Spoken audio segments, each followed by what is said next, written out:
जय हिंद दोस्तों। कैसे हैं आप सभी। उम्मीद करता हूँ आप सभी लोग स्वस्थ होंगे। यहाँ पे एक बड़ी अपडेट निकल के सामने आ रही दोस्तों। आइए डिस्कस करते हैं क्या है ये अपडेट और क्यों इतना ये इम्पोर्टेंट है। तो मैं आपको बता दूं, यहाँ पे आप देख सकते हैं दोस्तों, बताया जा रहा है कि जो नई पात्रता परीक्षा है, नई पात्रता परीक्षा कराए बिना लगभग 7,750 नए पदों पर शुरू की भर्ती।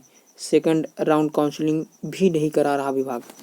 देखो मैं ये क्यों लेकर आया हूँ, थोड़ा सा मैं आपको बता देता हूँ। यहाँ पे उच्च माध्यमिक के लगभग 2750 और माध्यमिक शिक्षक के लगभग 5000 नए पद पर की जा रही है भर्ती।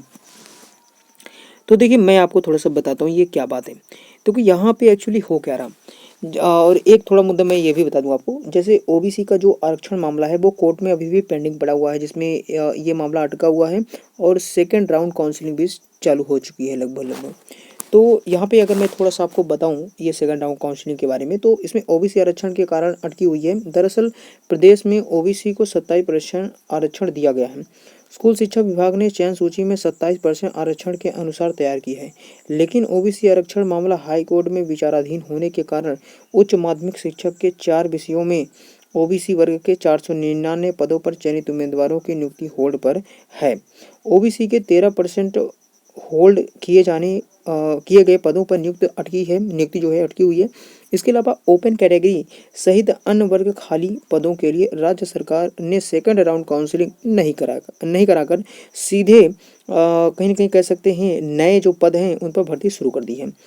इसके लिए सेकंड राउंड काउंसलिंग होनी चाहिए। उधर फर्स्ट राउंड के जो भी एस्पिरेंट है या जो खाली पद रह गए हैं किस तरह से भरा जाए, या इसको लेकर डीपीआई ने राज्य शासन के मार्गदर्शन मांगा हुआ है। डीपीआई ने माध्यमिक शिक्षा भर्ती के लिए काउंसलिंग पोर्टल में यहाँ पे वेबसाइट में विजिट करने के लिए कहा है। अंतः अपलोड करने की अंतिम तिथि जो 16 अक्टूबर थी उसको बढ़ा के 20 अक्टूबर कर दी गई है। अब देखिए मैं थोड़ा सा आपको बताता हूँ है क्या। देखो यहाँ पे एक्चुअली हो क्या रहा, एक तो जो वर्ग 1 है और जो वर्ग 2 है, इन दोनों ही विभागों की जो भर्ती है वो इसलिए रुकी हुई है क्योंकि ओबीसी में वो 27% रिजर्वेशन देकर वहाँ पे उन्होंने नियुक्ति पत्र बना रखा है, या फिर यूँ कह लें कि बच्चों को सेलेक्ट कर रखा है।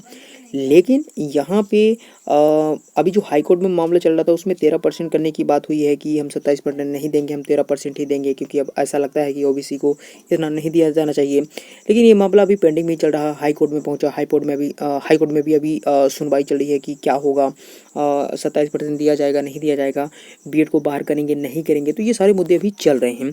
तो इसलिए यहाँ पे अभी कुछ कहना मुमकिन नहीं है कि क्या कह दिया जाए, क्या बीएड वाले बाहर होंगे, या ओबीसी में जो आरक्षण की बात है क्या उसमें 27% दिया ही जाएगा या नहीं दिया जाएगा। तो इस वजह से जो यहाँ पे अटकी हुई है भर्ती वो वर्ग 1-2 की अटकी हुई है, और इसी कारण से वर्ग 3 की भी काउंसलिंग नहीं हो पा रही है।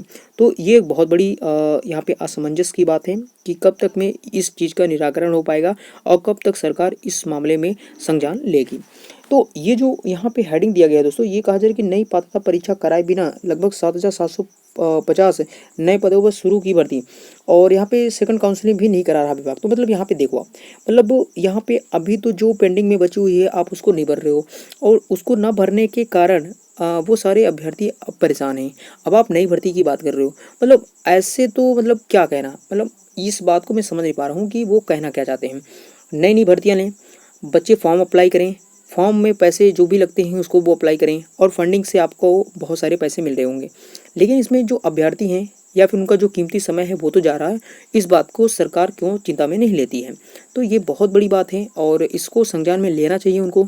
और कहीं ना कहीं जो यहाँ पे अनएम्प्लॉयमेंट की भीड़ लगती जा रही है उसको कम करने में उनका ही बहुत बड़ा योगदान है, कहीं ना कहीं कह सकते हैं। क्योंकि अगर सीटें खाली हैं तो आप पद दो ना, उसमें देने में क्या दिक्कत है आपको। और ऐसा नहीं है कि हम मांग रहे हैं, सिर्फ हम एलिजिबल हैं, हम उसके पात्र हैं तब हम आपसे कह रहे हैं, फिर भी आप भर्ती को अटका के रखे हुए हैं। तो ये कहीं ना कहीं मुझे लगता है कि उनको संज्ञान लेना चाहिए, और यहाँ पे छात्रों के हित में भी उनको पक्ष लेकर और उनके डिसीजन में ही अपना डिसीजन मानना चाहिए। तो इस प्रकार से ये एक छोटी सी अपडेट है दोस्तों, मुझे लगा कि आपको बताना चाहिए कि क्यों इस प्रकार की जो अपडेट है रुकी हुई है, या फिर यूँ कह लें वर्ग 1 और वर्ग 2 की जो काउंसलिंग है वो क्यों अभी अच्छे से नहीं जा पा रही है, रुक क्यों गई है। तो ये यही वजह है दोस्तों, और आई थिंक ये नवंबर के लास्ट वीक में ख़त्म हो जाएगी, तो सारी चीज़ें सॉर्ट आउट हो जाएंगी। तो आप इस मामले में कहाँ तक सहमत हो दोस्तों, एक बार ज़रूर हमें कमेंट करके बताएं कि आपको क्या लगता है, नई भर्ती हो या फिर जो अटकी हुई है पेंडिंग भर्ती हैं उस पर उनको पहले संज्ञान लिया जाना चाहिए। तो इस पर आपकी क्या राय है, ज़रूर हमें कमेंट बॉक्स पे लिखें। और ज़्यादा से ज़्यादा लोग, जैसा कि मैंने कहा कि 19 अक्टूबर को आपको ट्विटर कैंपेन में भाग लेना है और ज़्यादा से ज़्यादा भागीदारी वहाँ पे दिखानी है।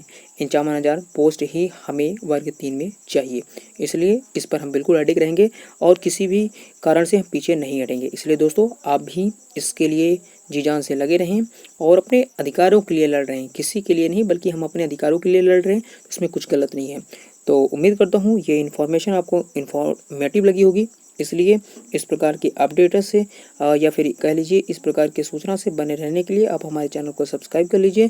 साथ ही साथ चैनल को सब्सक्राइब करने के साथ साथ बेल आइकन प्रेस को भी ऑन कर लीजिए, ताकि हर प्रकार की अपडेट से आप हमेशा रहें जागरूक।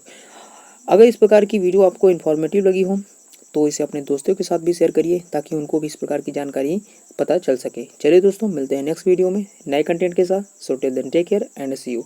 जय हिंद।